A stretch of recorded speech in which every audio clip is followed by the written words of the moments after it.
नमस्कार विद्यार्थी मित्रांनो, यूट्यूब चॅनलमध्ये आपल्या सर्वांचं स्वागत।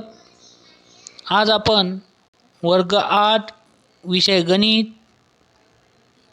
प्रकरण 1 परिमेय व अपरिमेय संख्या त्यामधला मुद्दा परिमेय संख्येचे दशांश रूप हा भाग आजच्या तासिकेमध्ये आपल्याला आजच्या या यूट्यूब चॅनलमध्ये आपल्याला पाहायचं आहे।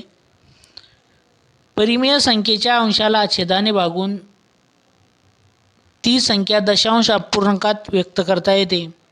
या दशांश अपूर्णांकाला त्या परिमेय संख्येचे दशांश रूप असे म्हणतात। आता 11/4 याचं दशांश रूप 2.75 आणि 19/2 याचं दशांश रूप 19/5 हे येतं। वरील उदाहरणात अंशाला छेदाने भागल्यावर बाकी शून्य आली यासारख्या उदाहरणात मिळणाऱ्या दशांश रूपाला खंडित दशांश रूप म्हणतात आणि खंडित दशांश रूप शून्याचा वापर करून अखंड आवर्ती दशांश रूपात आपल्याला लिहिता येते।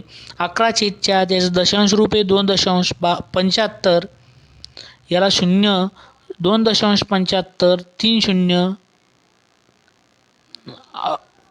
अखंड आवर्ती म्हणजेच 2.750 शून्य आवर्ती आहे आणि त्याच्या शून्याच्या डोक्यावर आवर्त चिन्ह दिलंय।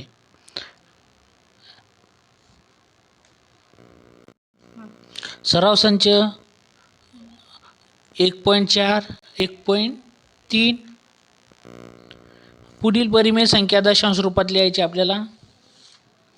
9ला 37 ने भागायचे 9/37 0.चा भाग गेला म्हणजे 90 झाले। 37 2 74 90 मधून 74 गेले 16 उरले समोरचा शून्य आला 160 झाले। 37 चोक 148 160 मधून 148 गेले 120 उरले। 90 37 त्रिक 111 120 मधून 111 गेले 90 उरले। परत 37 2 74 16 आता यापुढं अंकाची पुनरावृत्ती सुरू होते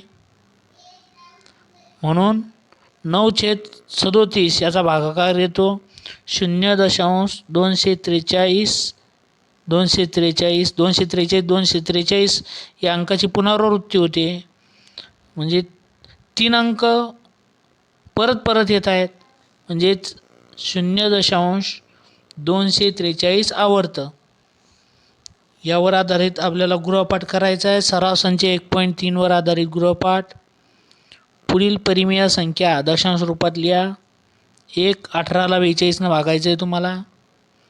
9ला 14 ने भागायचे 103ला 5 ने भागायचे वजा 111ला 13 ने भागायचे। भाग देऊन येणाऱ्या दशांश संख्या दशांश रूपात लिहायची आहे। या ठिकाणी हा व्हिडिओ संपतोय। समोरचा व्हिडिओ लवकरच येईल। सर्वांना धन्यवाद। हा व्हिडिओ लाईक करा, शेअर करा, सबस्क्राईब करा। धन्यवाद।